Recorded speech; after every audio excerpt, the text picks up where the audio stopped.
it's 10 after. We can start with the Pledge of Allegiance. I pledge allegiance to the flag of the United States of America and to the republic for which it stands, one nation, under God, indivisible, with liberty and justice for all.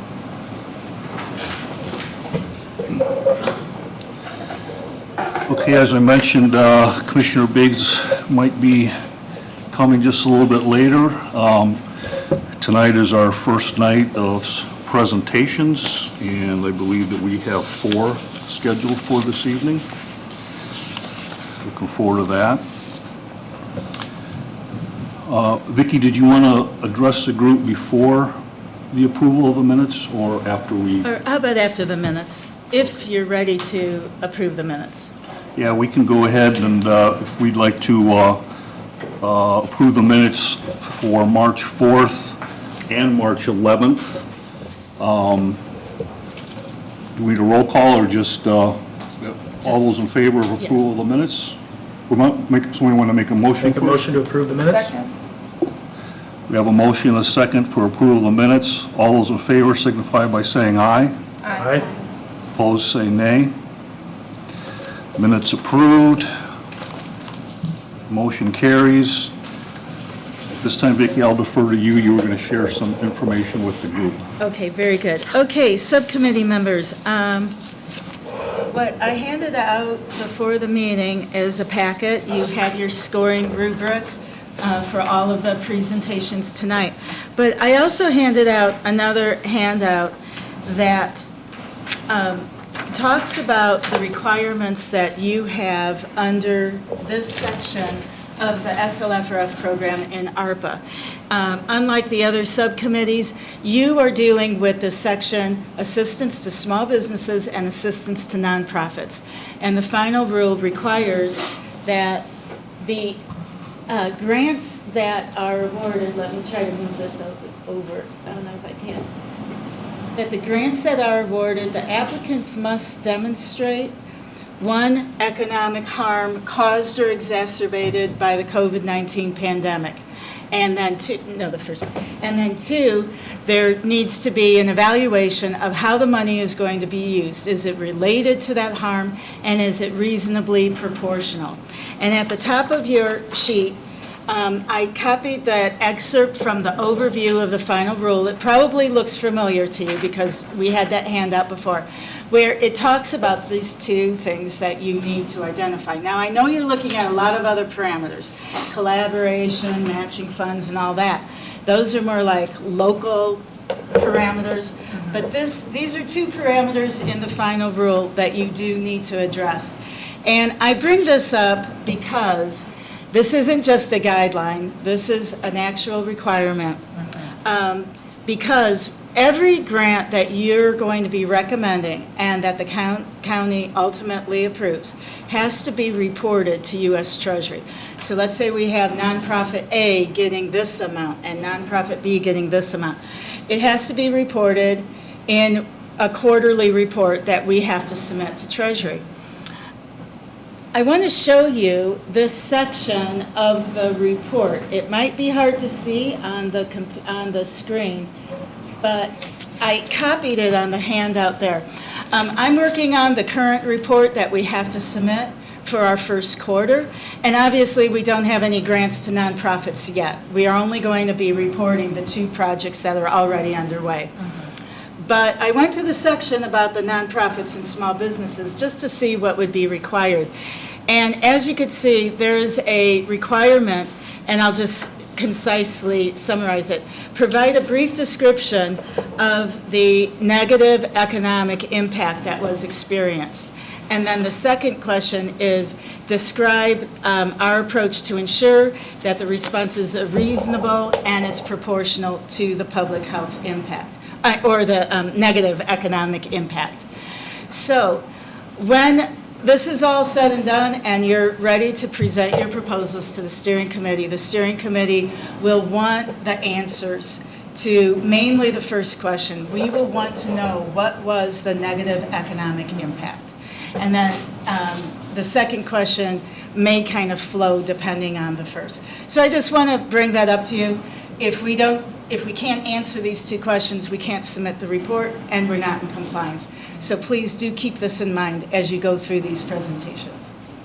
Very good. Thank you, That's all I Vicki. needed to show you. Anybody have any questions about what Vicki just explained? We're all good? All right.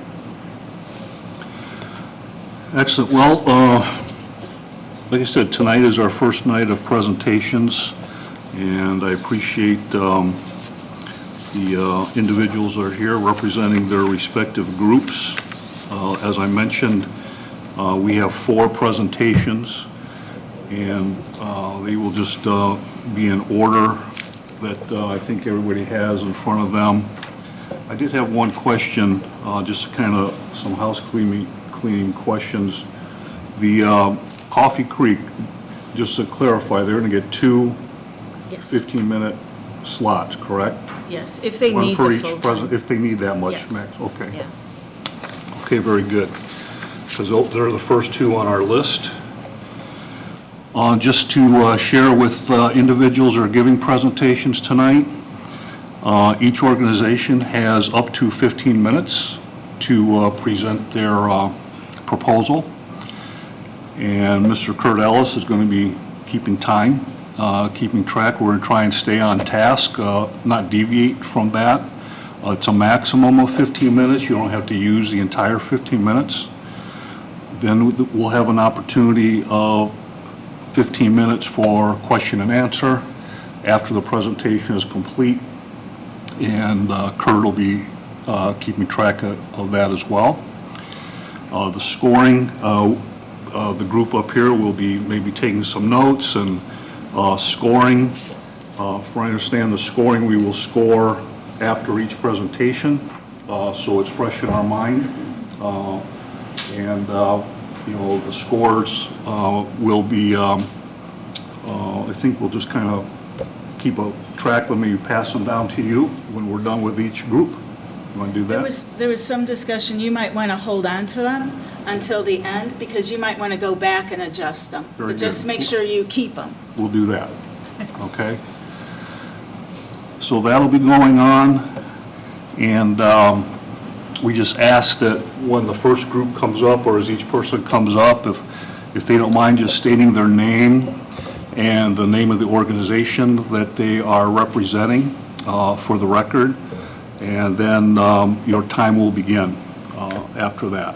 So I think it's pretty simple. I don't think it's very complicated. We're trying to make this as simple as we can.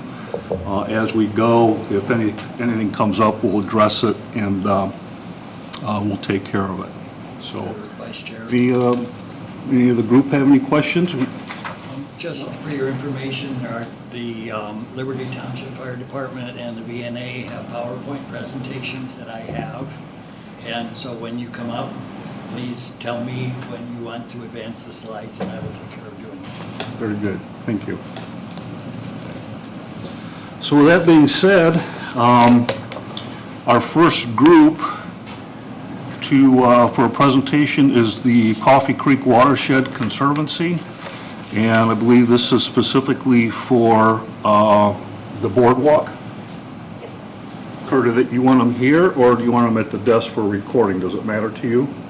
No, there at the table is fine. At the table, Pick it up. okay. I have handouts. Enough for each member. Oh, okay.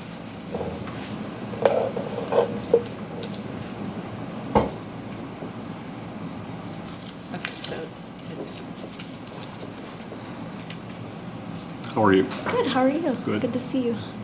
If you don't mind just saying your name and the organization that you represent, and whenever you're ready, we'll start the time. All right, I'm Jenny Orsburn, and I'm a member of the Coffee Creek Watershed Conservancy Board.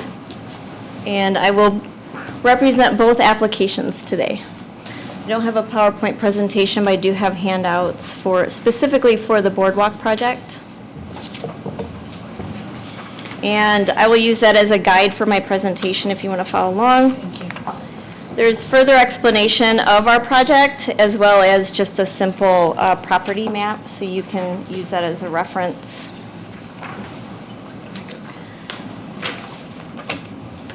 So thank you for having us tonight. On behalf of the Board of Directors, I really welcome presenting in front of you tonight for our request for a boardwalk at the preserve. The mission of Coffee Creek Watershed Conservancy is to identify, maintain, and enhance the remnant biodiversity of the Coffee Creek Watershed Preserve Corridor while providing educational and recreational facilities for all. We're a 170-acre preserve with 5 miles of trails, bridges, we have boardwalks, plaza, pond, restroom facilities, pavilions, parking lot, and amphitheater. And as you all know, we are a nonprofit organization, and we provide free, open, public space to all residents of Porter County. We are the only property that's nonprofit owned and managed in Porter County that's open to the public at no charge, without any access restrictions, and we contain a modern restroom facility.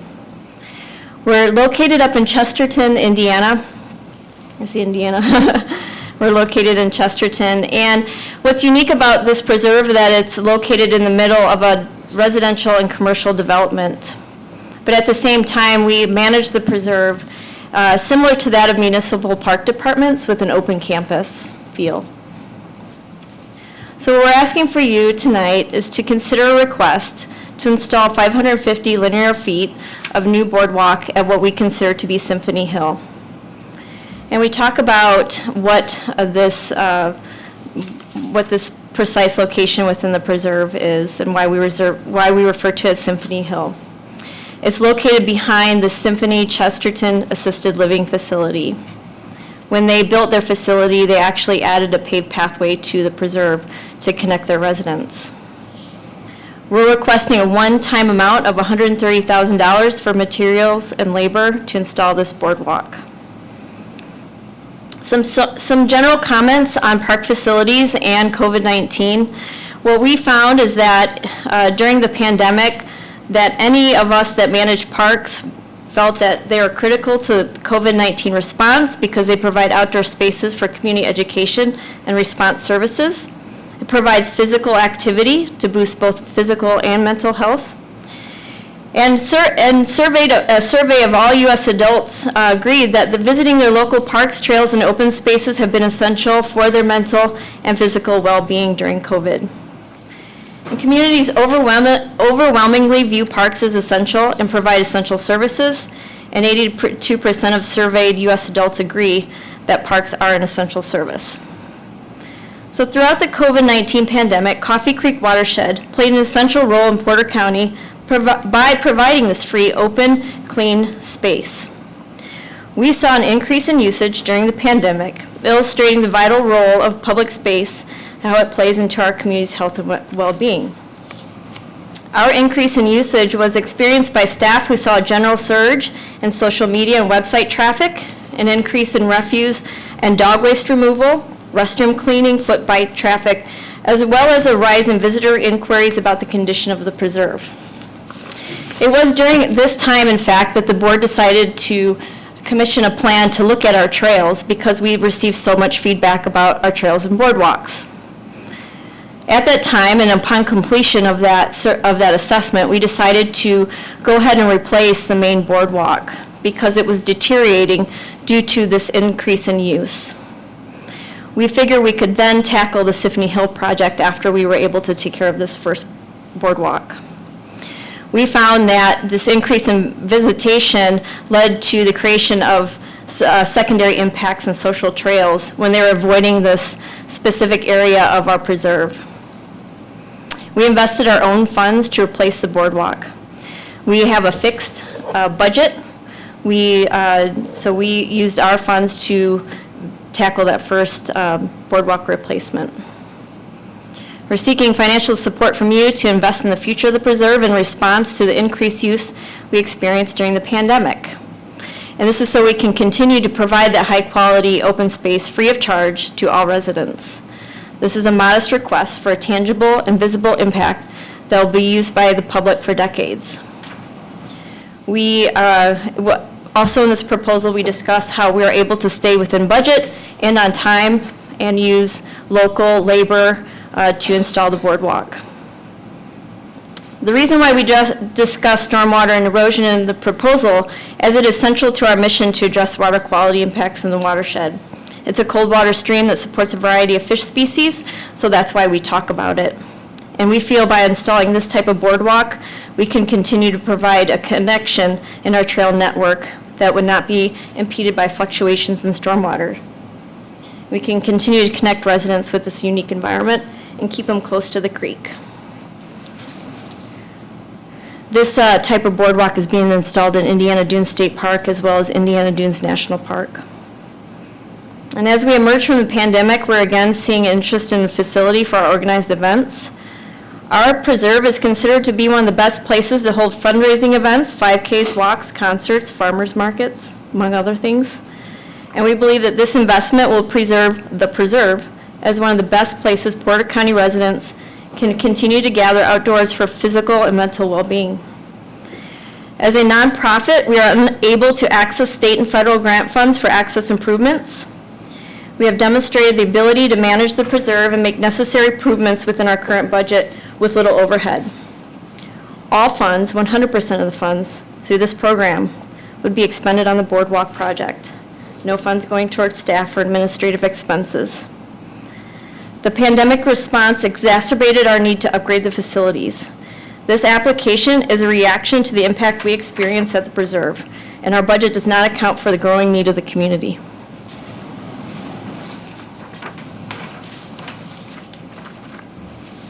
Thank you.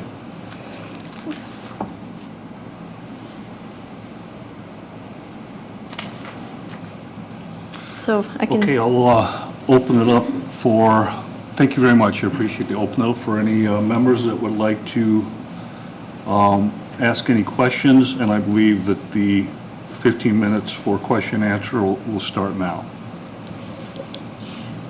Can you point out to us on this map where the Symphony Boardwalk is that you want to replace? So if you look at the map, just south of the trellis overlook, and right where you see the word Village Point for the road, if you were to able draw straight south and straight east, that's the area in which it would be, within the boundary of the preserve. So are those currently the granite? The granite fines, and they're actually, it's down to just mud. Well, that was going to be my question, is the excess use, does that cause some of the drainage issues that would be requiring this Right, boardwalk? because people are now making their own paths, up I on the. have ticks from that. Understood. I just wanted to make sure that was, it was a new area going back. Now, is it, to go on that, I see you, there's a very large purple path. So if we're doing, like you said, from Village Point to there, is it this whole? No, it's just, it's a section that's going, if you go straight across to the north of 550 feet. Okay, so from north, from the trellis overlook, and then south to that, like about where 5 Yeah, is at? yeah. Okay.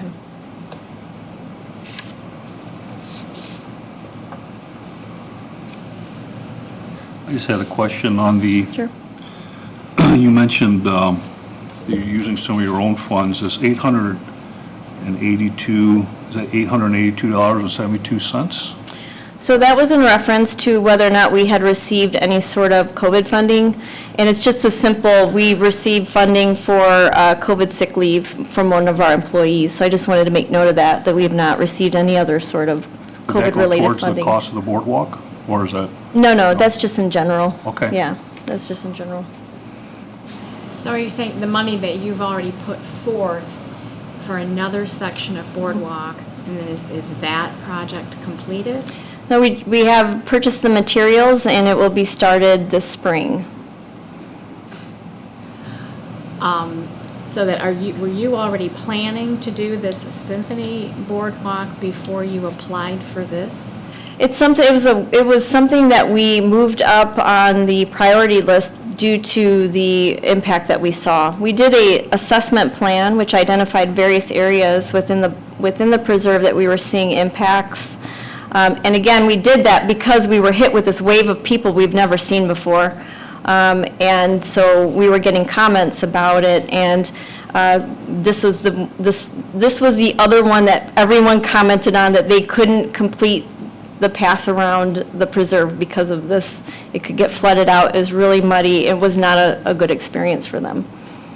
So would you say the harm mainly came from the increased use due to COVID? Yes. Did weather have anything to do with it? Weather always has an impact on a park, so I can't say that it doesn't, but it's the experience that people expect at our preserve, is that they are able to access the trail network. And if you don't get a grant from us to do this, are you still gonna do the project? Do you have other places to get funding? So we have no other places to get funding, again, as a nonprofit that's managing basically a city or town park, which many confuse us as a town of Chesterton Park, which we are not.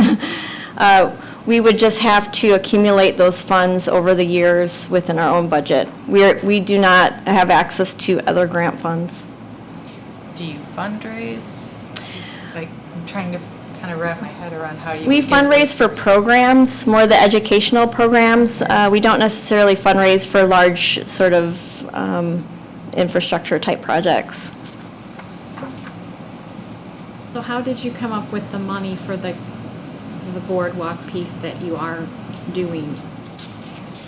We were able to just be fiscally conservative and pool away some funds, and we manage the preserve within our budget and set aside funding until we can afford a big ticket replacement like this. So do you rely mostly on donations for your budget? or- No, we actually have a budget. Again, we're a unique nonprofit that is funded through funds received from a homeowners association, basically. Oh, okay. That Same makes thing. more sense now. Yeah. So it's a business association slash homeowners association is the most layman's terms I can give you on that. Well, then, so could the homeowners, their benefit by using those walks, the boardwalk and everything, but then they put some money into maintaining them? Yes, so on an annual basis, we collect from the homeowners and from the businesses in the Conservancy development area.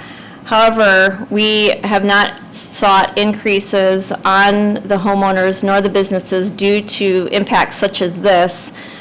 We feel that we don't need to ask them for more funds in order to manage the preserve, and that we could manage it within the funds that we have.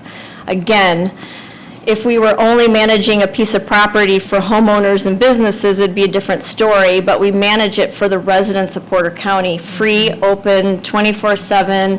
We clean the restrooms, we take out the trash, and we provide that service as almost, I would compare it to a city or town or county park with no tax dollars. What's your annual budget? It's about $270,000. And that includes about $100,000 in capital that we set aside for repairs and replacements. So, just so I think I'm clear on this, the annual budget wasn't necessarily harmed by COVID, but the increased use is what caused the harm. Yes. Again, we manage for certain expectations and certain use, and COVID exacerbated that. And I'm sure you're hearing from other, again, government-funded park departments and the impacts they received and how important essential service is. The difference is that we're a nonprofit. We provide basically the same service. Do you have any role in setting the homeowners association fee, the portion of it that would go to help maintain? So we're restricted in our covenants to only seek an increase that's comparable to the CPI of this area. So it's, again, it would just be a small amount. And again, it's a choice for us to ask them for that increase, and we have not, because we felt that that would be a negative impact on the homeowners and businesses.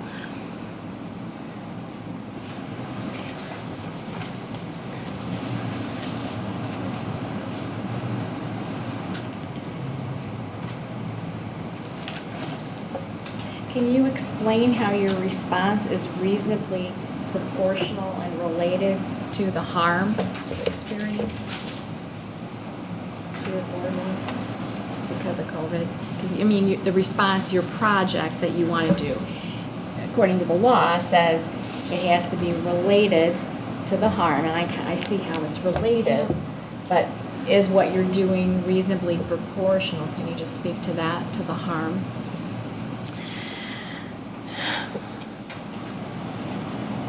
You know, I guess I would have to say is that, again, providing public open space, it's hard to quantify that.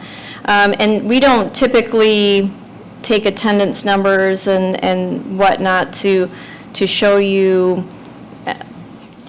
the amount of people that have, walk a trail in a day and what that actual physical impact is on a trail network.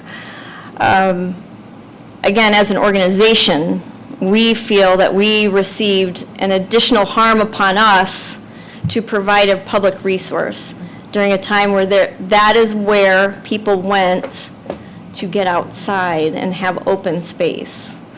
So I can't quantify it specifically in dollars, but we feel like an improvement like this on our property would show that this is a resource that's going to be in place for them from here on out, because that is what they chose to do during the pandemic time, was have that impact on an open space.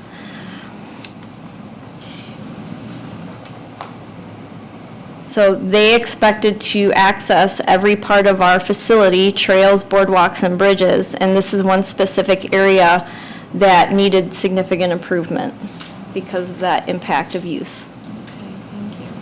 Well, okay, so you're asking for $130,000. Do you have an estimate or something from the people that would build this for you that says this is what it will cost? Yes, so I used that on 2022 numbers. Like I said, we just purchased materials for our boardwalk we will be installing within the next month. So those are accurate numbers from the company that creates this product. And using the labor, again, the labor quote that we received, that's, again, it's the numbers are as fresh as last month. So would you be using the same company? We would, but obviously we have to be concerned about if there's any rules on public bidding process, so. Okay.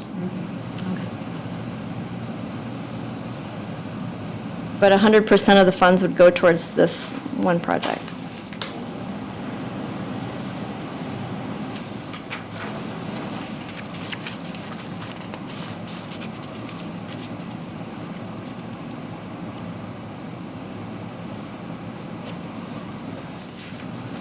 Has some of your work in the past been done by volunteers, working on the boardwalk or working on any of that? So we have a strong volunteer base that assists us with resource management on the preserve, and not necessarily the carpentry and that. We've had an individual in the past assist our staff with replacing some of the hand railings, but those are hard to come by. We can get volunteers to help us with the invasive plant species and those kinds of things, but not necessarily this kind of work. Would you be willing to accept a lesser amount of funding than what you're requesting? Yes. And would you be able to go forward with the project if you got a lesser amount? As long as the deadline for expending the funds still remains to be 2026, because we would have to, again, wait to bank our own funds. Also, we're asking that you'd need to be able to obligate the funds by July 1st of 2024, meaning Yeah. you'd have to have like a contract signed, would you be able to meet that deadline? Yes, as today is 2022, that gives us 2 years to obligate funds, yes. Even if you didn't get the whole amount from us? In my mind, I think half or 75%, so it would be doable. Thank you.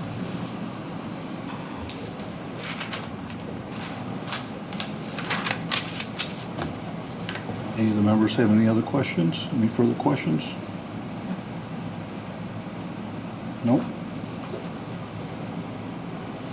Okay, I think we'll close this presentation. Thank you very much. Thank you. Appreciate that. And Kurt, I didn't know, would it be possible to, like if somebody's getting in and say half their time is over or anything like that, to kind of give a gauge? I don't know what would be a good, Maybe when 5 minutes left. that'd be perfect. Thank you. Yep. Okay, well, you're going to stay with us. And this should be really quick. So, I don't have additional materials to provide you, so.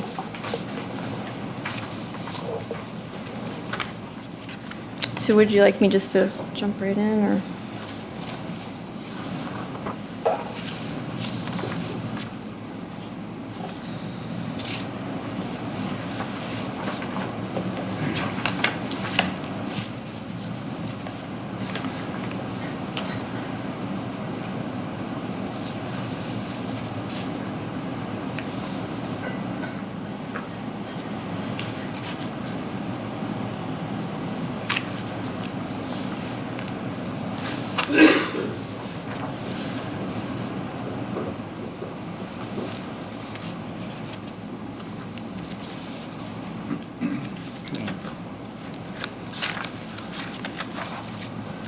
Did you have any material for this presentation? I don't have any material for this presentation. This is actually as straightforward as it gets. Okay. And should this proposal be, received favorably, I can provide statements from our accountant that can back up our profit loss, and as well as any sort of refunds that we had given during that time. But I just wanted to just answer any questions, but this is really just in response to 1 year of loss. Okay, so why don't we go ahead and start the new 15 minutes? We already have your name and organization, so, Okay. yep, go ahead and Okay. get right into it.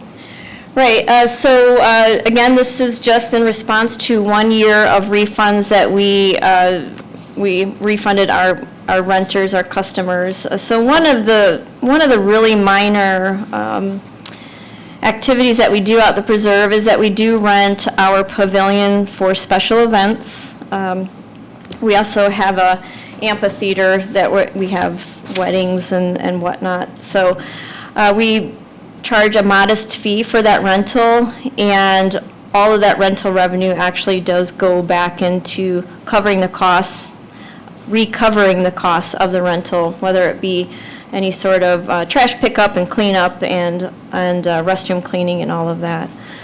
So on average, we average about anywhere from $8,000 to $10,000 annually in rental revenue. However, in 2020, we had to refund all of our rental revenue for that year due to the pandemic.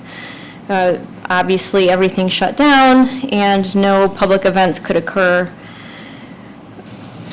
The one unique thing about rentals, the rental business, is that people put down money for events that happen in the future. So they may pay in 2019 for an event in 2021, but we deposit the funds. And so it looks like there's a revenue, we generate revenue in a certain year, but the event may not happen that year, it may happen a subsequent year. So this is just on refunds that we issued for events that had to be canceled in 2020. We did see an uptick in 2021 and for this year too, since things have opened up. So it is really just 1 year of revenue loss due to refunds issued in 2020 for canceled events.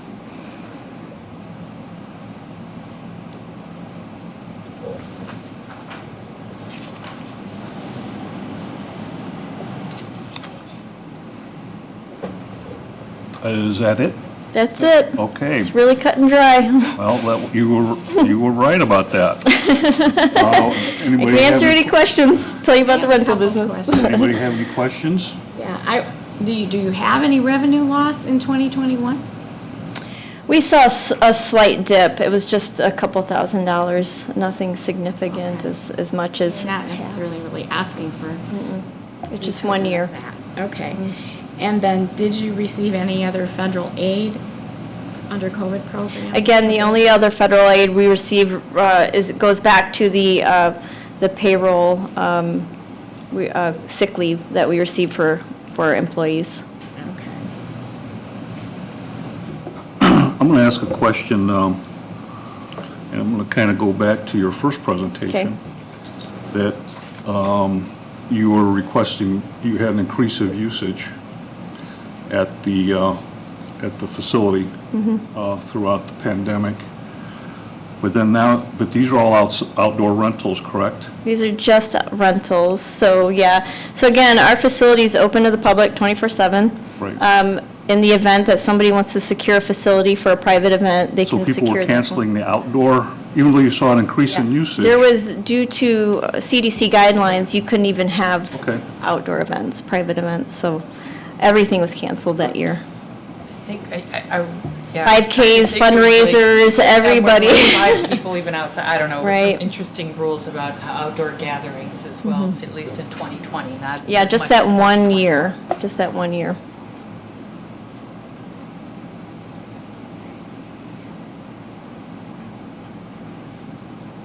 I don't have any Do more you have any other questions?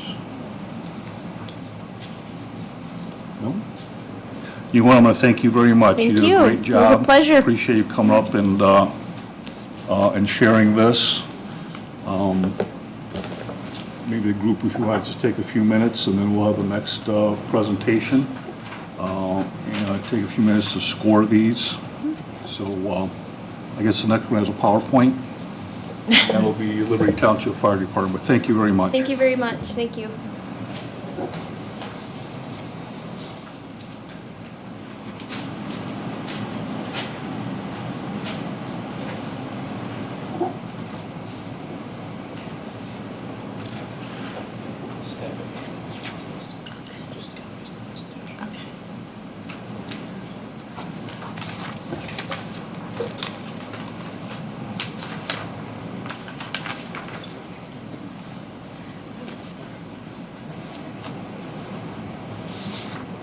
I shall pass these down.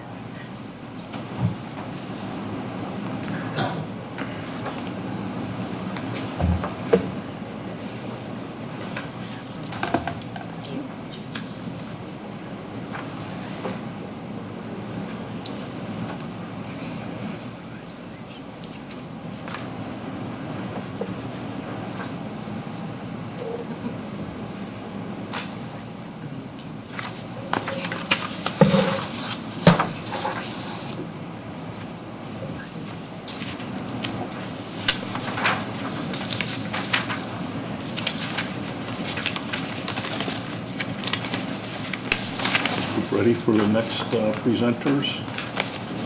Okay, great. Next, we have Liberty Township Volunteer Fire Department.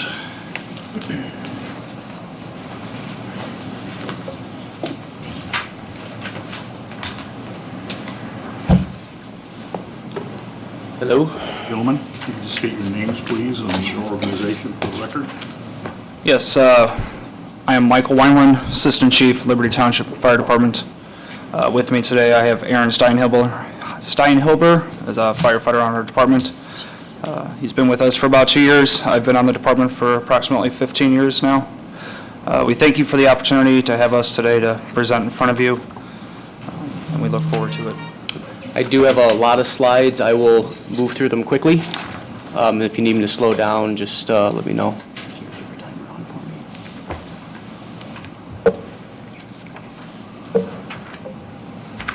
Move next slide would be fine, please. So just a little bit about us. We're Liberty Township Volunteer Fire Department located in north central Porter County. Provide emergency services to both Liberty and Jackson Townships. We cover 48 square miles and service approximately 15,000 residents. Next slide, please.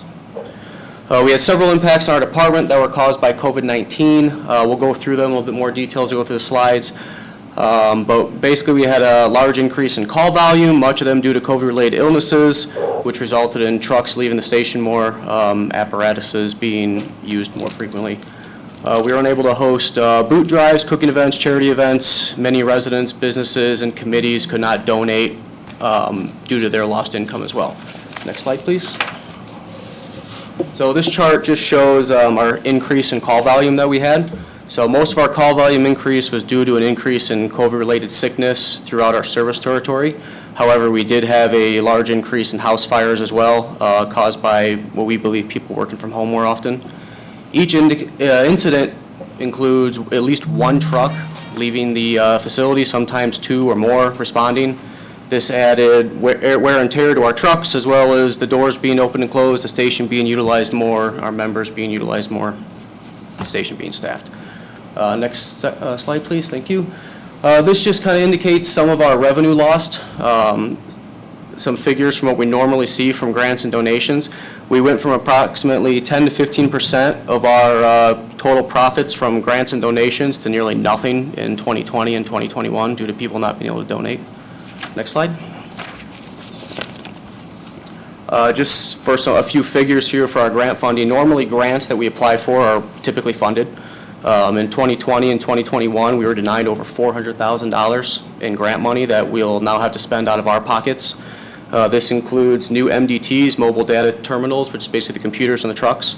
So Porter County Dispatch upgraded their systems from Tiburon to Premier One, meaning that our equipment will no longer be functioning in a few months from now. So it means we had to order new MDTs and new radios for our trucks. Our air packs were also denied for a grant, costing $340,000. These have degraded over time, increased our maintenance costs, and they've actually resulted in our air packs failing on scene a few times, so which isn't good for us. Next slide. So our trucks were on the road more often than we've ever seen in the past due to our response types and our increased emergency calls. This meant we had to defer maintenance on the trucks that was needed so we can continue to provide response services to the public. Some of our maintenance and inspections are performed by Liberty staff members themselves, but due to the members running additional calls and wearing themselves out, these tasks were not able to be completed. Due to our high risk of exposure, many of our members actually got COVID themselves. Some of them got COVID several times, putting them out of service for a few weeks at a time, increasing the need for our staff to step it up and put more hours in, resulting in some of our trucks breaking down, requiring extensive maintenance. Next slide, please. So we did see a large increase in truck maintenance costs, both 2020 and 2021. We also saw an increase in our total operating costs due to increased fuel usages, utilities, supplied costs, medical supplies, things like that. Next slide, please. This truck in particular, this is our medical squad. We call it 1951 as its units number. It's our most used apparatus for all medical calls. This truck saw more use in the last 2 years than it's ever seen in the past. With this truck being on the road for so many calls, maintenance had to be deferred, resulting in maintenance repair costs exceeding the worth of the truck. Because of this, we actually decided we needed to replace this truck because it wasn't worth the cost to repair it, which is with a cost of $252,000. The truck is currently in service. It's currently limping along for the next couple months until we get our new truck delivered, which has already been ordered. Next slide. This truck is as well as our tanker tender. With the increased house fires, this truck was also utilized more than previous years due to the increased people working from home. This resulted also more wear and tear on the truck. Just for some background, 95% of our territory does not have hydrants, which means that we have to bring water to the fire, which is where this truck comes into play.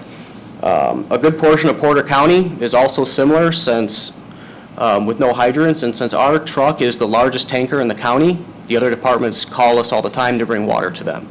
So it's very important that this truck stays in service. This truck gets dispatched to almost every large fire in Porter County, as well as many large fires in Lake County every year. So our goal was to keep this truck in service for a few more years, but because of its usage, we had to defer some maintenance on it and inspections, and we actually had a crack form in the tank that went undetected because of that. And since it was so long, it propagated, and the cost to repair the tank is actually more than the worth of this truck as well. So again, we were going to defer replacing this truck for several years. However, we opted to pull money out of our other funds, which will cost us $453,000. This truck has also already been ordered. So why are we requesting a new fire station through the ARPA funds? So COVID-19 changed basically how we operate as a fire department. We went from averaging about 700 calls per year to 900 in 2020 and over 1,000 calls by 2021. We're 100% volunteer, and honestly, we weren't really prepared for the impacts that a pandemic was going to have for us. We had to dedicate more time and effort to our community. Many of our firefighters got COVID, some several times, and after every call, we had to sterilize the trucks, utilizing more materials for us. Adding 300 calls may not sound like a lot, but that is one call a day, just about. And each medical call requires 1 to 2 hours of time, dedication by our members until the incident's over and the truck's sterilized and everything's restocked and put back in service. So this is time spent away from home, away from our families, dedicating to keep the public safe. So. Also, industries and committees could not donate to our organization due to their lost profits, and grants were denied, which we normally do not see. Residents also could not donate as they would in prior years. Long hours and increased call volumes led to trucks being on the road more often and not being inspected and tested as they normally would. This led to trucks being used and breaking down more frequently, costing more for heavy repairs than we've ever seen in the past. This eventually resulted in 2 of our trucks reaching the point, which we already showed, beyond they can be repaired, having to be purchased new. All this delayed us in moving forward with our new station project. We currently also have 2 more fire engines that have both suffered major repairs during this pandemic, which showed us that they'll likely need to be replaced in the upcoming years as well. Next slide, please. This is one of them. This is our engine 1911. It's a 2003 HME. This is our first due engine for structure fires, alarms, and also serves as a backup for medical calls. The engine's about 20 years old and has gone through extensive repairs over the last 2 years due to its abnormal use. This truck has seen several issues, some of which have caused it to break down while on fire scenes, actually twice in the last 2 years. This truck is currently past its anticipated useful life, and parts for this age of apparatus, they're frankly just not available anymore. We've been waiting on parts for nearly a year for this particular truck right here to fix our compressed air foam system. So it can still spray water, but we can't spray foam on it right now until the parts come in. We do not know when that will be. We anticipate having to replace this truck in the next 3 to 5 years at a cost of $750,000. Next slide, please. Engine 1912. This is the sister unit to that truck. This is a 2005 HME. The truck is dedicated for vehicle fires and road freight fires, as well as our first apparatus for all mutual aid calls. This truck has also received extensive repairs over the last 2 years due to the increased call volume, mostly for mutual aid. This is our most versatile apparatus, as it must be used for every type of call incident because it goes out for every mutual aid call. This engine is also nearly 20 years old, approaching its useful anticipated life, and cost to replace is anticipated $750,000 in the next 5 years. Next slide, please. So a little bit about our firehouse. Was constructed in 1955 by the original members of the fire department. Most of the materials for this firehouse were donated from contractors, and the building has had several additions and retrofits. There are currently code compliancy issues that cannot be resolved without shutting down all operations and emptying the facility to perform the major repairs. Because of this limited space, trucks are blocking other trucks, which increases the time it takes us to get out the door and respond to an incident. Flooding occurs on a regular basis, mostly in the East Bays where there's only when there's a moderate amount of rain. So anything moderate to heavy rain, our station floods. This hinders our ability to get geared up and get trucks out the door when it's raining outside. There's minimal indoor storage space, so we have members that actually store gear and training supplies at their houses. Next slide, please. So there are many issues with our current fire station, which is why it can't be retrofitted. The height of the bays cannot be raised due to the structural constraints of the I-beams. Personnel currently have to inch the trucks in and out of the bays to ensure there's no bounce in the truck as it enters or exits the building, as there is less than 1 inch of overhead clearance for our engines and tanker. Gear is stored throughout the building wherever space allows, our bunker gear, our PPE. Crew members may enter the building having to grab gear in one bay while the truck leaving being dispatched is in another bay, leading to slower response times and in some cases crew members getting left behind. There's no separation of public and private areas and not enough space to allow for it. The public enters directly into what we call the day room, which is where all meetings, trainings, gatherings, and such must take place due to a lack of available space. The room's not large enough for staff meetings or trainings, and there's a major lack of office space. Our reports are completed in a room that's approximately 3 feet by 4 feet. That's also our radio room. His office, the chief's office, shares our HVAC room, which is approximately 6 foot by 5 foot. And the president and treasurer and other officers actually have just a shared office space with desks in them. Our kitchen isn't adequate for hosting events, for cooking, for the public, and not acceptable for part-time or full-time staffing. There's also no dedicated decontamination area, which became a huge problem for us with COVID, with sterilizing ourselves when we came back from the facility. Next slide. 4 minutes remaining. Thank you. I'll get through these slides pretty quick. We could just go through just some pictures of the station. Next slide. Our parking lot floods all the time when it rains. Next slide, please. This is our bay when it flooded. If you click next, it should play the video. It's just like 5 seconds. It kind of shows when it rains outside. This is just our rear bay, what happens. And that pretty much spreads throughout the entire east side of the fire station. So there's about 3 to 4 inches of water in there. Next slide, please. Just shows the congestion of our fire trucks in the bays. Next slide. Just more congestion, shows kind of material storage. It's organized, but again, it's very tight in there for us. Next slide. Again, our back bay, hose storage, other storage, very tight. Next slide, please. This is where our gear is stored. So the west bays, you can see on the right picture there how tight it is for us to get dressed with our gear with where the truck's parked. So you can also see some of the height. Next slide, please. You actually skip one more. This just shows the height of our doors. So how close those actually are. And the pictures really don't do it justice either. So because of this, our trucks have to be custom built to fit inside our station, which means that the availability for different manufacturers is very limited, which costs us more money essentially. Next slide, please. That's just our day room. Next slide. Shows office spaces. Next slide as well. Kitchen space. Kitchen space is actually doubles as gear storage as well. So just a space. Next slide, please. So why $6 million for a new station? Well, one, we need to make sure that we're prepared for the future of the fire department. Porter County has seen an extremely high rate of population increase compared to our neighboring counties. We saw a 27.8% increase in a 10-year period in Liberty Township and 13.8% in Jackson Township. The projected Porter County census data for 2020 to 2030 shows that both Liberty and Jackson Townships will continue to grow in population. It's also been indicated by an RQAW study that our fire department will continue to see increased call volumes in the coming years. Across the county, it's been noted that it's becoming very difficult for volunteer fire departments to across the country to increase, let alone retain the staffing we currently have, and our department's no different. Because of this, as well as the anticipated large increase in population, we need to be ready to increase our capabilities and to handle emergency response calls. Studies have shown that this means we'll need to be prepared for part-time and eventually full-time work. Next slide, please. This just kind of shows the proposed layout of our station from the engineering studies we've had done. Next slide, please.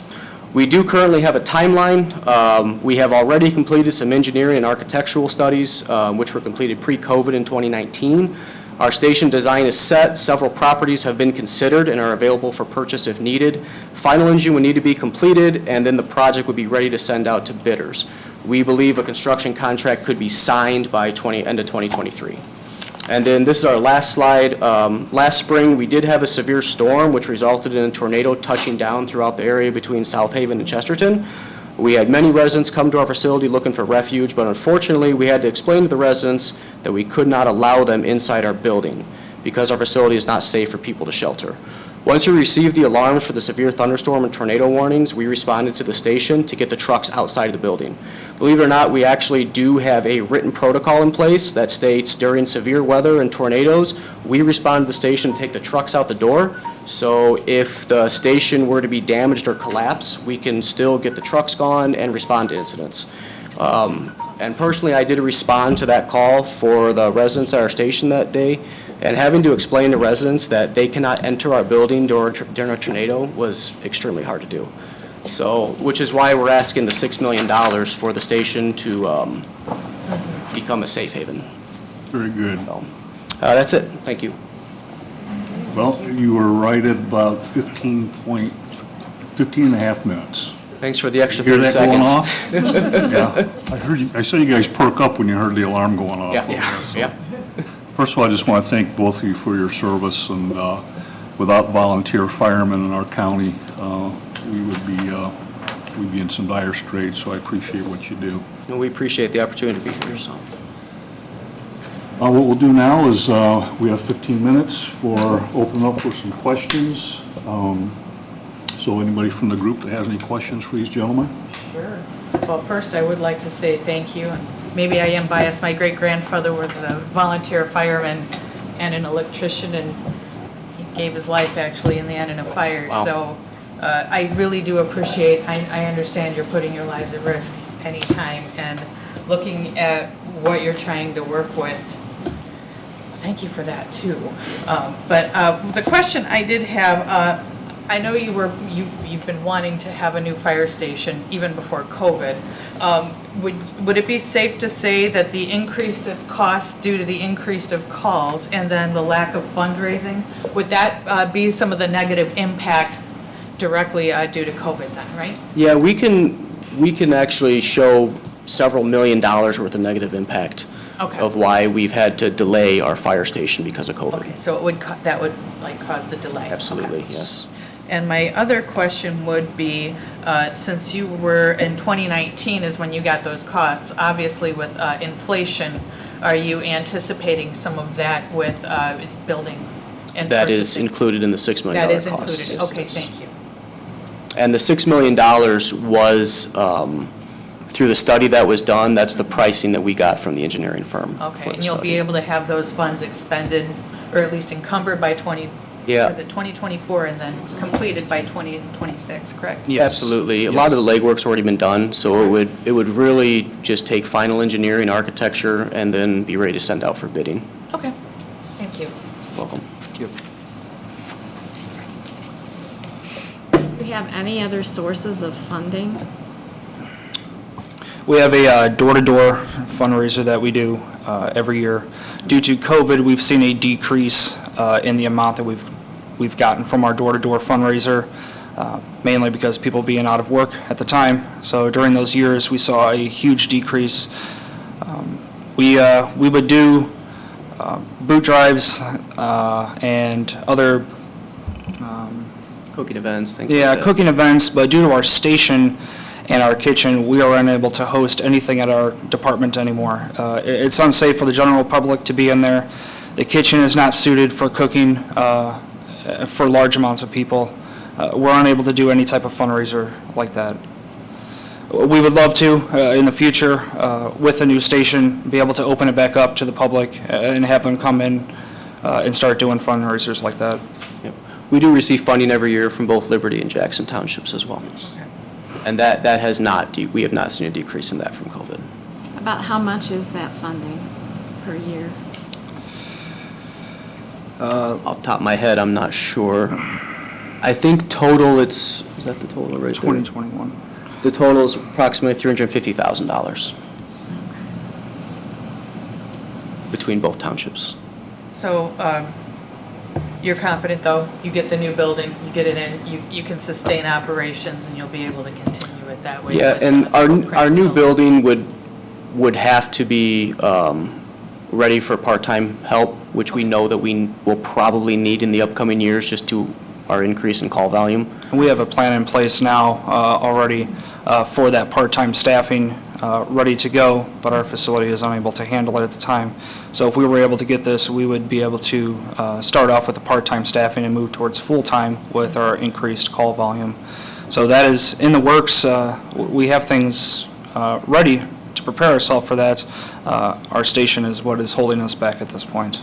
Yeah, all of our bylaws and paperwork is done. It's just a matter of having a facility that will allow for it from I don't know if it'd be OSHA standards or from. NFPA, NFPA OSHA. standards, probably. They're the regulatory, for the fire departments, the NFPA. There's certain standards we have to meet to house full-time or part-time staff in our station. Right now, we do not meet that for people being on station.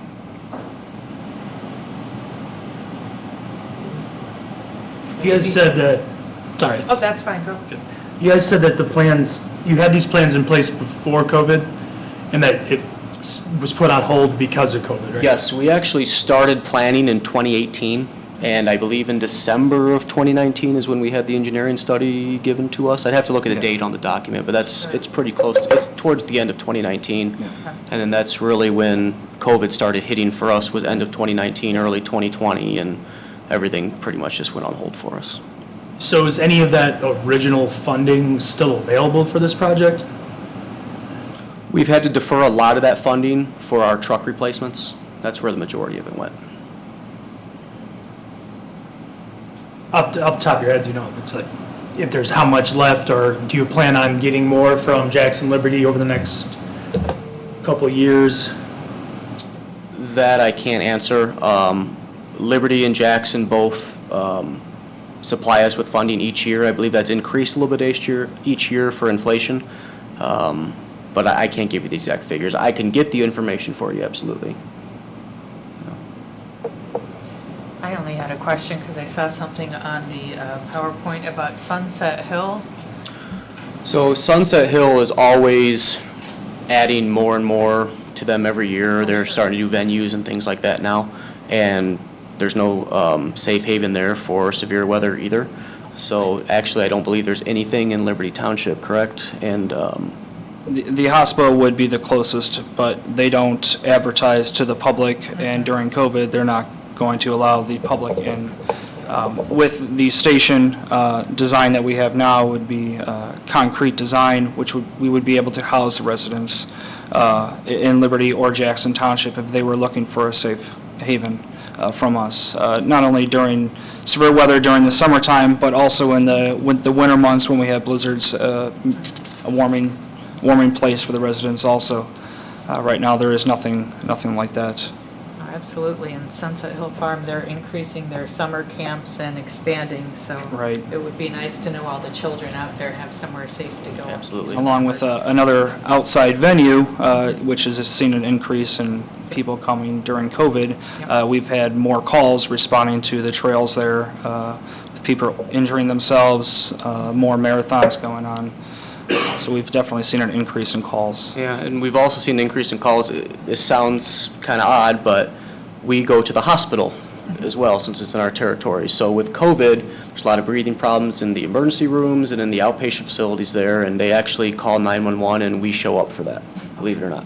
So that is a good portion of our call volume is responding to that as well. It sounds odd, but anything that happens outside of the hospital, a patient would basically have to be transported by an ambulance around the corner to the ER. Anything that happens in the medical professional building, which is in the front, we respond to. The doctor's office is there. We're unable to take a patient straight into the ER right through the hospital, although it's connected. So we respond with our EMS to that hospital a lot more to transport, to assist them, along with the neighboring departments that have patients that need help offloading at the ER. We're called out to assist them. Thank you. Gentlemen, I just had a couple questions. You said that you usually before COVID, you got about 16% of your funding from donations, 9% from grants, and you get about $350,000 from Liberty. Is that about the balance? You do some door-to-door stuff, but is that the majority of your funding? That $350,000 is everything included, grants, That door-to-door. includes grants, and I thought you said that Liberty and Jackson Township, That is. you got about $350,000. That is from correct. That's from Liberty and Jackson Township. Grants and donations would add on top of that. Okay. But it's not considered profit because typically when we get a grant, it's for a specific item, and they just purchase the item for And us. you didn't get, so all the grants, you said that your grants were denied, you didn't get any grants last 2 years? That's correct. We have been turned down by FEMA for grants for our air packs for 4 years. We are in our 4th year trying to get new air packs. We have been turned down 4 times. We've tried to do a regional grant with another department to try to help out, another neighboring department, and we've been turned down each time. So now we're at the point where we will have to spend the money out of pocket. Are the other departments getting turned down as well, or just yours? There are A lot of other- them are. yeah. Yeah. We're not sure the reasoning behind it. Okay. The 6 million, did RQAW do your study? Yes. Yes. Is that where you got this drawing for the new station? That came from DLZ. DLZ. DLZ, okay. RQAW did the study, and then DLZ was the engineering that did the station design. We had switched over from them to DLZ. Who gave you the $6 million quote? RQAW or DLZ? DLZ. DLZ. What RQAW, you mentioned RQAW in your presentation. Remind me. RQAW did a study, and we could provide copies if needed. It's about 64 pages, I believe, of the feasibility of rehabbing our station versus a new station. So they didn't provide any costs or anything like that. It was just a feasibility study of what we can expect to see in the near future using the census data from Porter County and what we need to be prepared for in the next 30 years. Are you looking to go to a new site or use your existing site and add on? There's options for both. It would depend on particular movement of things on our current site, or whether we could stay there or not, or we've looked at, I believe, 4 other sites. 4 other different sites within the township. Behind the hospital, Sunset Hill Farms, on the other side of 49 and 6, and there was one, 6 and and Meridian. 75 West, yes. So the 6 million would be for either option, right? If you were to stay on your current site, you're looking about 6 million. But if you go to a new site with purchase of land plus building, you're still at 6 million? Yeah, we would purchase the land at whatever that cost may be, and then the station would be a little bit of a downgrade for a station, but it could still absolutely be done. 4 minutes left. And so, Time's up? No, 4 minutes. 4 minutes, because okay. I was curious, okay, so you have a bigger footprint, but the 350 you get from Liberty and Jackson, that'll be enough for the overhead, for the electric, the water, all of that? Our yearly operating costs, is we Okay, so typically you can spend about absorb that that. much every year in our Okay. operating costs for supplies, fuel, utilities. All right. And so Insurance. that would still be enough once you got a larger building? Yes. Okay. Yes. Oh, and I guess I need to ask, if we aren't able to offer you, your full request is 6 million, would you accept less? We would be able to accept less. The only issue with that would be without that amount, we probably would not be able to build a concrete station to be a severe weather shelter. But are you saying then would you still be able to build something? There We was- would still be able to build something. It may not be the exact design of what we have now or a safe haven for severe weather. We would have to change designs on that to fulfill the amount. Okay. You know, it's been a while. How many volunteer, I'm trying to do a count, how many volunteer fire departments are there in Porter County? There are 15 full volunteer departments in the county. 15, Volunteer? yes. Okay. How are they sustaining their, how are they sustaining their operations, equipment replacement? These, sorry, go ahead. The other 15 departments are a lot smaller in the square area that they cover. They see a lot lower call volume. Our department is the busiest full volunteer department in Porter County, seen over 1,000 calls. Most of the other smaller departments, they're looking at around 300 to 500 calls a year. Already in the first 4 months, we have hit 350 calls for this year. We have done what most departments have, so they're not responding out with their trucks as much. Their overhead is not there like we have with operating costs and fuel running out. Their equipment's not being used as much as ours is. And we have to have 3 engines just for the duties that we perform, where most departments have 1, maybe 2. We have 2 medical trucks for our calls, as well as a tanker. And most departments will typically use an engine for medical calls as well as fire calls, just because they're lower call volume. So we do have to have the larger overhead, because it's very often that we get 2, 3 calls at a time, and we have to be able to respond to all of them.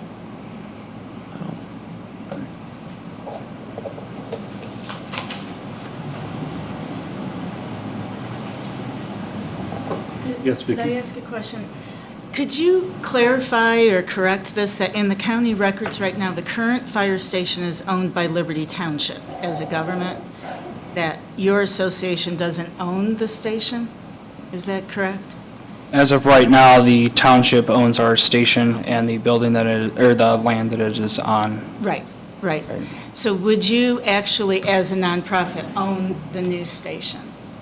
We would own the new station. If we didn't get funding, we would work with our townships to obtain funding and collaborate together to fulfill our needs for a And station. in case you didn't notice, there are concerns about the timeline of big construction projects.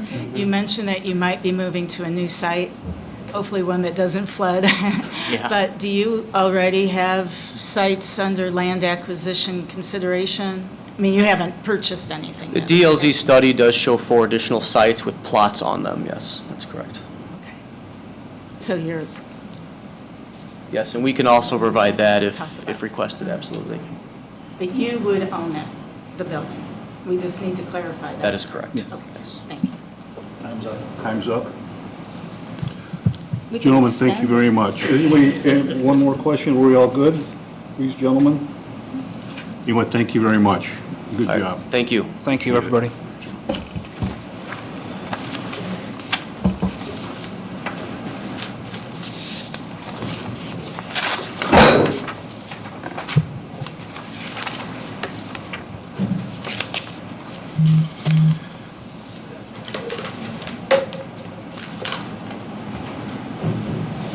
Our last presentation for the night is VNA, hospice.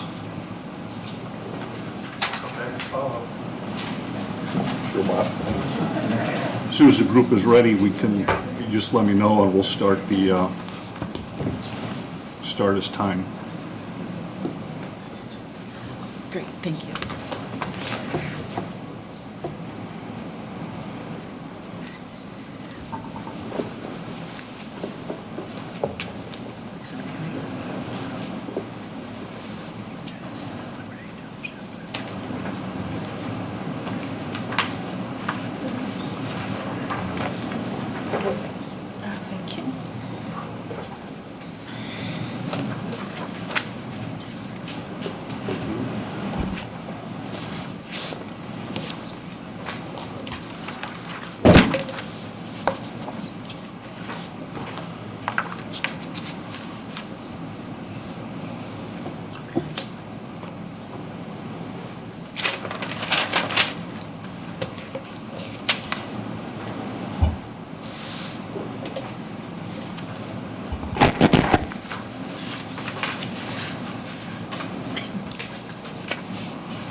Thank you.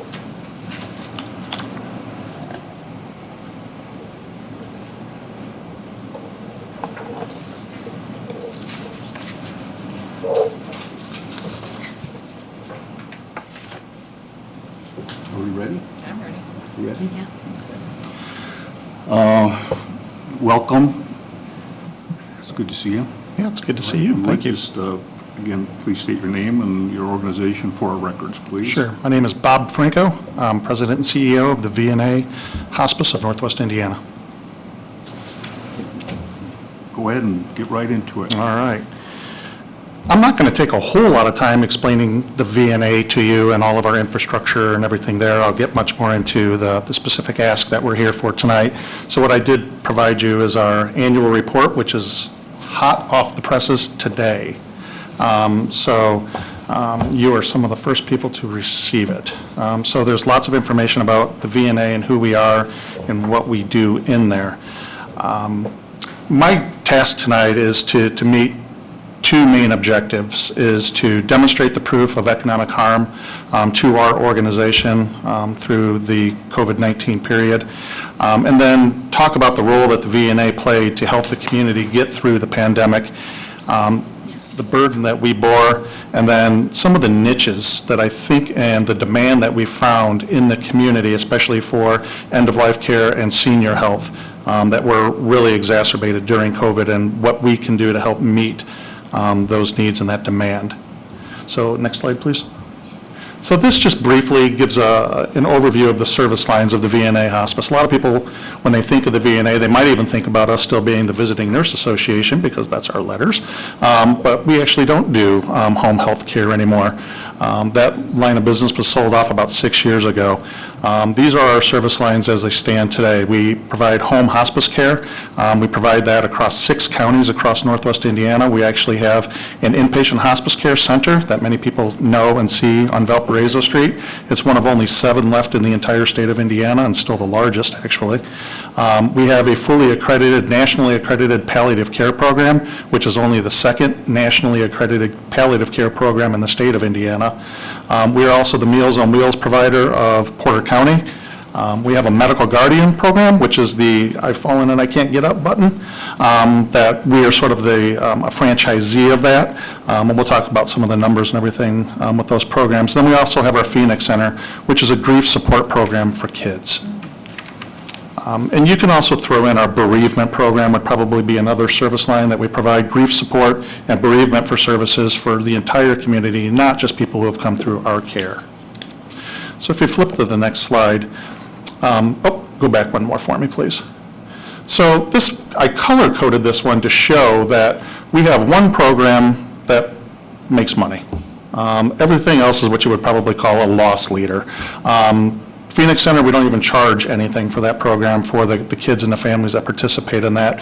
And then the other programs do not make any money, in fact, lose a great deal of money, but as a nonprofit, we feel that these programs offer a great service to the community, so we will continue to offer those services. And we'll talk much more in depth about the Meals on Wheels program as we move on. Okay, now we can move. So I'm going to talk a little bit, just so you can kind of see follow the color coding of what we're going to talk about. This blue background slides is where we're going to talk about economic loss. We're going to move into green slides in a little bit, and that's where we're going to talk about the need that we can fill in this community. So still under the blue slides here, this just looks at our operations in hospice, and this is just our labor versus census. The orange bars that you see represented there are our hospice census. On any given day, it used to be that we would say that, we average around 100 people in hospice. Prior to the pandemic, about 70 of those people would be in nursing facilities across the 6-county area. 30 of them would be in private homes. That has completely flipped now as we've should I say that we're coming out of COVID? Because we're still sort of in COVID, but as on this side of COVID anyways, that has completely flipped. On any given day, if we were going to take those 100 patients in hospice, 70 of them would be in private homes, 30 of them would be in nursing facilities, which, and I'm going to show you some other costs associated with that, has made what we do much more expensive. So the one thing that I want to point out about this slide, and I got my little timer going here too, so I keep track of things. The one thing I want to point out about this slide is, again, those orange bars are our census. And you can see, particularly since November, that we've seen a fairly dramatic decrease in our census, and that has continued into March and now April. March and April are going to look very much like February. We're in what I call a period of what I've been calling the COVID lag. Is that in the initial 8, 10, 12 months of COVID, we didn't really see much of a decrease in terms of our census in hospice care. But as we got further into the pandemic, and certainly now, we are seeing a drop in census that we're just not recovering from. And historically, over time, we've been doing this for 52 years, we have lots of data on this that we could look and see where our recovery periods would come. We're not recovering nearly as well as we used to. And I don't really even see any signs at this point of us recovering, getting back up to that 100 census benchmark where we were. There are just less people in nursing facilities. There's lots of reasons for it that we can get into. Maybe during question and answer we can get into it a little bit more. The one thing I want to point out about this slide is that the one thing that you, that's not really indicated on there, but I want you to look at the gaps between those orange bars and that blue line. That blue line is our labor costs. And so that's represented on the left axis, and then the number of patients that we serve is on the right axis. But I want you to look at that gap between the orange bars and the blue lines, because that really is the loss.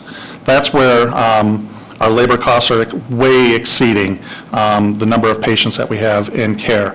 Those dotted lines, that's just the statistical trend line. So that, evens out all the variance across the averages over those months. And so what you can see right there is that trend line shows that our census, there's a slight increase there over this last year, but you see that our labor costs have certainly continued to climb at a much higher rate than what our census is. We can go on to the next slide. This takes a little bit deeper dive into our cost per encounter. 3 years ago, our cost per encounter, when I first got here in 2019 and prior to the pandemic, our cost per encounter was probably somewhere around $85 of what it cost us to provide a service. As you can see now in February, we're up at around just north of $115 per encounter. So that doesn't look like a very steep incline on there, but our margins were already pretty thin when it came to providing the hospice care services. We generally get somewhere around $190 from Medicaid to provide a service. These are just labor costs, so it's costing us about $115 in labor costs to provide the encounter. That does not take into account the cost of medications and the cost of durable medical equipment, DME, that we also have to provide under the Medicare rate that we get. So that doesn't even include that. So our margins are just getting crushed over this last year specifically. That's what I was just showing you here. Next slide, please. We're going to focus now just specifically on Meals on Wheels, and this is a really descriptive slide of what's happened in Meals on Wheels. Since the beginning of the pandemic, the need and demand for our Meals on Wheels program has exploded. Prior to the pandemic, we were somewhere probably around 165 to 170 clients that we were serving in Porter County. We have now peaked at times going over 250, 275, nearing 300 clients at times during the pandemic. The demand has just really, really climbed. So there's 3 things on this graph to look at. The gray bars are our revenues that we receive in Meals on Wheels. The orange bars are the number of people served. The blue line is the number of people served, and the orange bars are costs. And so, again, looking at those trend lines, revenues are static. They're flat, for that. But the number of people that we served has gone up, and our costs are even exceeding on the trend line the number of people that we're serving.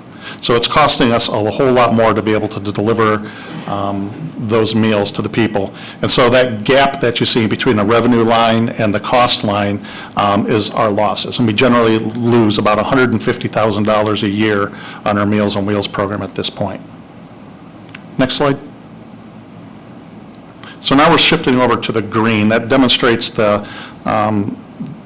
losses that we've occurred and the difficulty that we've had of managing the budget over the COVID period. Now this is some things that we've learned over COVID and some niches that I think that we can fill as we move further. So we did a stakeholder survey as part of our strategic plan, 3-year strategic plan. We were so smart that we started a strategic plan in January of 2020. Our whole world changed the next year or the next month, but we decided to move forward with that strategic plan because it was a good plan, and it still has been. But as part of that strategic plan, one of the things that we wanted to do was to really engage with our community and find out where there's gaps in care and where there's more services that perhaps we could fill. So this was done in August of 2021. We sent out about 250. We had an N of 52 in replies that came back. So 71% identified senior daycare services, much like what many of you might be familiar with what St. Agnes does, and other senior day services like that. So a very strong need for that, a very strong need for affordable home health care. And then a new one that sort of surfaced here is senior overnight care. There's a lot of people who work days and need somebody to help them with their loved ones overnight. If they're taking care of, parents that live with them, aging parents, they need help with overnight care with them. And there is just nobody in this county that does that. I don't know of anybody in Northwest Indiana that does that, to be honest with you. Next slide. So again, I color code that on this one to show that those ones that was supposed to be dark green, it looks like black, the widow and widower grief support and the food and meal services, those are services that we already provide. And so we can work on expanding those and do more work in there. And the red ones are the ones where we don't yet provide those services, but I think that we can. I think that fits within our mission. And we just need to build a very good, strong business plan to see if we at the VNA can fill that gap. So part of what we're asking for is to create some bandwidth so we can do that due diligence to see if that can be something that we could fulfill. So on this next slide, okay, thank you. On this next slide, you'll show, this shows what we look like in terms of our administrative staff. We run very, very thin administratively. We don't even have a CFO, we have a controller. So we run very, very thin administratively, and that's by design. We are a nonprofit. We don't like a whole lot of our money going to administrative costs. We like money to go to programs. But we just don't have the bandwidth to go out and do the work, to do all the legwork, to look to see what that next service line would be, and to build the business line for it. Because we cannot add another service line that's going to be in that red category that I showed you on the first slide there. We can't have another program that loses money. It would just completely take everything away from what we're doing on the hospice side of things. So there has to be a good, strong business plan for us to do this, and we just need bandwidth to do this. And I think that we can do that. I was just talking and not even looking at my notes as I was going because I was so confident in what we were talking about here. So let's go to the next slide. I have 2 minutes, right? Yeah. Okay, so I'm going to tell you one quick story here about Marlene. So Marlene came onto our services right at the beginning of the pandemic. She lived over on the north side of town. She was 83 years old when she came onto our services, and she had just become recently 100% blind due to macular degeneration. And so she was living in a second floor apartment that had this long staircase that went down to the door to get outside. She was been going to a low vision support group here in town. As soon as the pandemic hit, that support group evaporated and it still hasn't come back. Transportation for her went away. She was literally locked in her apartment without any place to go. And really the only human contact that she got every day was that knock on the door from our Meals on Wheels people. So much in fact that she just was craving human contact. She would call our office 6 to 8 times a day. And she would just ask, what time is it? She would ask, what's on the menu today? She would ask, who's going to be my driver today? And it was just that she was reaching for human contact. The way that I describe this is, remember during Katrina, during the flooding after Katrina, and all those people were stuck on their roofs, remember? And you could see them, you can get a boat, you can get a helicopter to them. But what's happened during this pandemic with our seniors in this community is that same thing, except we can't see them. They're stuck away and they're locked in their apartments and their homes without any of the services and things that were available to them. So that need survey that we looked at, those daycare services, those overnight services, affordable home care, that's where that all came from, is that there's a need for more services like that because people like Marlene were just stuffed away and locked away and we couldn't see them, they were invisible. And I don't know how many more dozens, maybe hundreds of people like that there are in this community, more Marlene. I'm sad to say that Marlene died 2 weeks ago. She fell down those stairs in her apartment, which just terrified me, the fact that she was in there with this long flight of stairs, but she swore to me that she knew where they were and she could take care of herself in there. She fell down those stairs and she ended up dying because of her injuries to that fall. But I will think about Marlene every single day for the rest of my time in this career. I'm working in this and continuing to fight for people like that are just locked away in their apartments at this time. Last slide. So thank you for allowing me to present on, that was good timing, to present on the services in our ask. So we're asking for $350,000 to, I guess I should have got a little more specific on that, $350,000 to expand our Meals on Wheels program, particularly in South County, where we've seen the highest amount of growth for the program. We would like to buy some sort of facility, a structure down there. We don't want to build anything, but we would like to buy an existing structure so we could have that as a distribution point, so we could better, more efficiently and effectively distribute meals to South County. And we could use that as space to do bereavement groups and do volunteer and staff recruiting. And then $150,000 is to help us increase our bandwidth so we can do that due diligence work to meet those demands that we saw in that stakeholder survey. So thank you. Bob, thank you very much. Very good presentation. Appreciate that. And hats off to you and VNA, long-established, very respectable program. And Thank we you. appreciate what you do and your volunteers. We have 15 minutes to ask any questions of Mr. Franco. Open up to the group.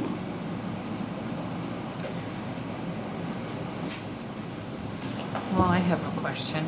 Yes. We saw a lot of red numbers, things like that. Are you, we're getting the $350,000 for the van, do the distribution point. I think it says $150,000 for a director of business development, correct? Yeah. And you're confident that will be sustainable if you get that, to be able to have, the van, you can be able to afford the gas, all that fun stuff with it, so it would be Yeah. sustainable.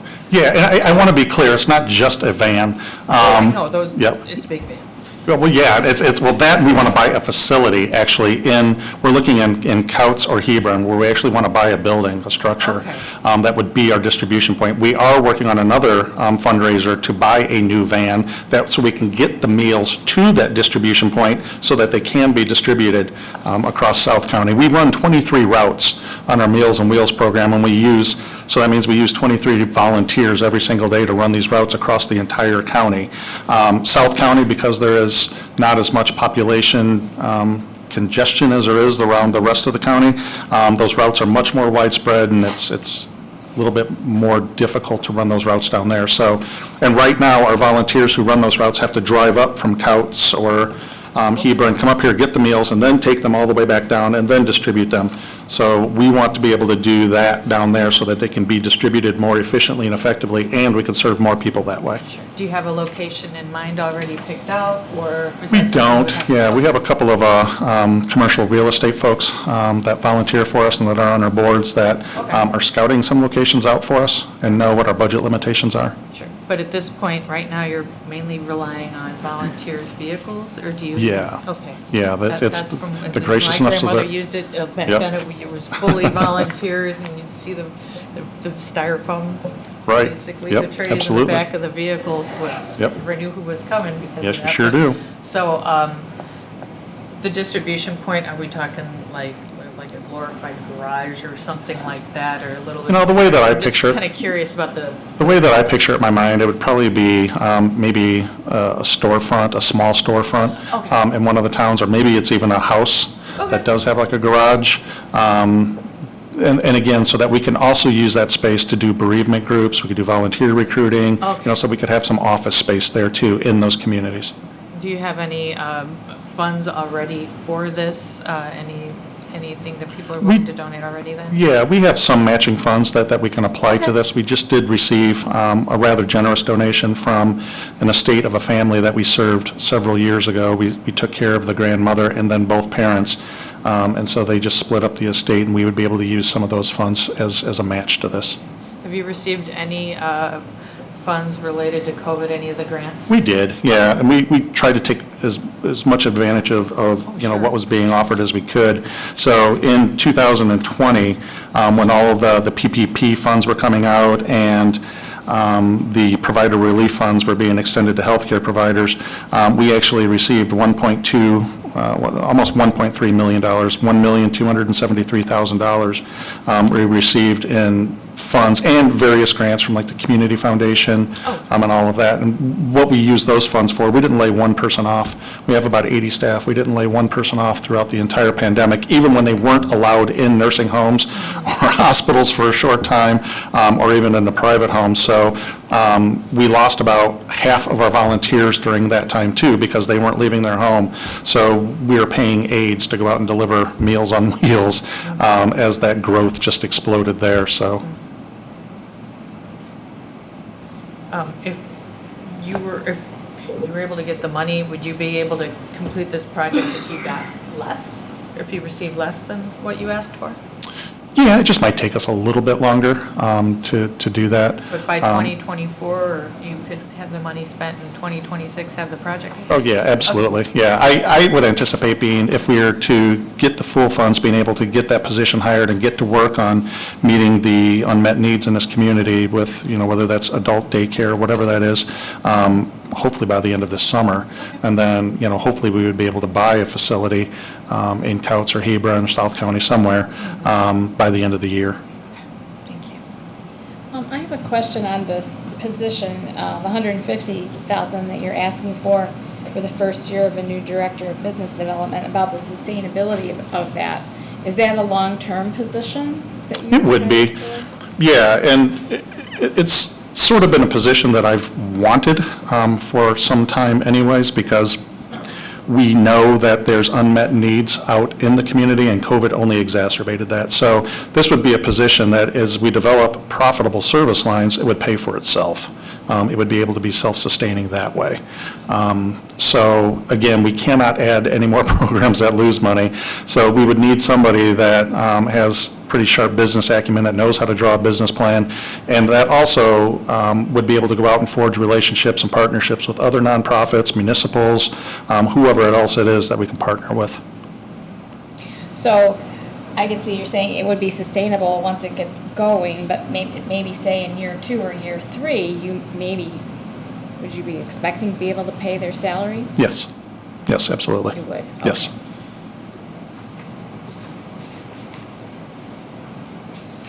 They would probably just fire the CEO at that point and then just.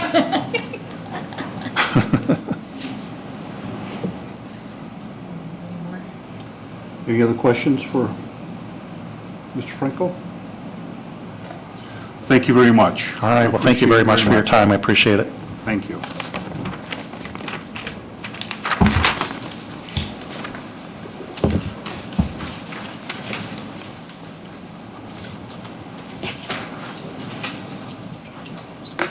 Well, this concludes our list of presentations for tonight. And I'd like to just thank everybody that presented tonight, commend everybody, did, I think, a very good job. And thank the group, some good questions, I think. And I think the next step will be to do our scoring up here, but we can complete that. The next thing on the agenda is any public comment. If anybody would like to address the committee. Okay. I see that we have somebody. Yeah. Can you please state your name? Robin Lane, 258 High Street. Just with the, honestly, I am so humbled to hear all of these organizations that are working in our community, and just thank you for your service and the time that you guys are putting forth to even getting these presentations going, and also thank you to all of you for putting your time and energy into this. I will say with the Meals on Wheels, I'm just, my background, I'm a nurse, and I do home health, and I service a lot of the individuals in the community, and I've seen what they have gone through with the pandemic, and a lot of people, especially elderly, they do not get food, they don't make food, they don't have the means to do it, especially if they're battling an illness or recovering from COVID, and a lot of them are long-hauling COVID people where they are recovering, it's taking them longer to get better to their baseline, which is what they were before COVID. So I will say that a lot of these people are relying on Meals on Wheels for their sole source of food. So I know that organization is just doing amazing things for the community, and the fact that they don't have any transportation or an outlet for the southern part of our county is actually a little heartbreaking. So I do think that that's something you definitely need to also take into consideration with your scoring. And then other than that, I would also say with the Liberty Township, I mean, they're servicing our hospital. That's the only hospital in Porter County. So if people are needing to be, and like they said, they're having to reach out to people that are going to the hospital and then service those people, depending on if there's issues and that the hospital can't reach them, for certain things. So, I mean, some of that stuff I didn't even realize they were having to do. But, I mean, like I said, when you really put that into perspective, they're actually servicing the entire community of Porter County, because that's the only hospital in our county, unless people are going outside of the county, and depending on their medical situation, usually they're going to the closest hospital. So anyways, thank you guys. I'm, like I said, so humbled to hear all of the different presentations, and I just look forward to what's to come with services and the funding getting distributed. Thank you. Anybody else like to address the group? Make a comment? No? Okay, we'll consider the public comment closed. And I think that before this process started, and I think today's a great example, just in closing, that so many great organizations in our county and how fortunate we are.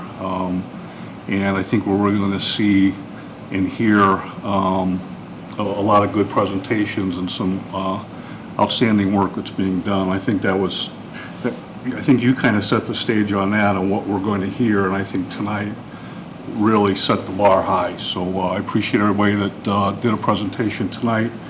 We look forward to what's yet to come, and this is a unique opportunity for all of us, and just appreciate everybody's effort. So with that, that's all the business we have. We want to make a motion to adjourn? Motion to adjourn. Second. We have a second. All those in favor say aye. Aye. Opposed? Thank you very much.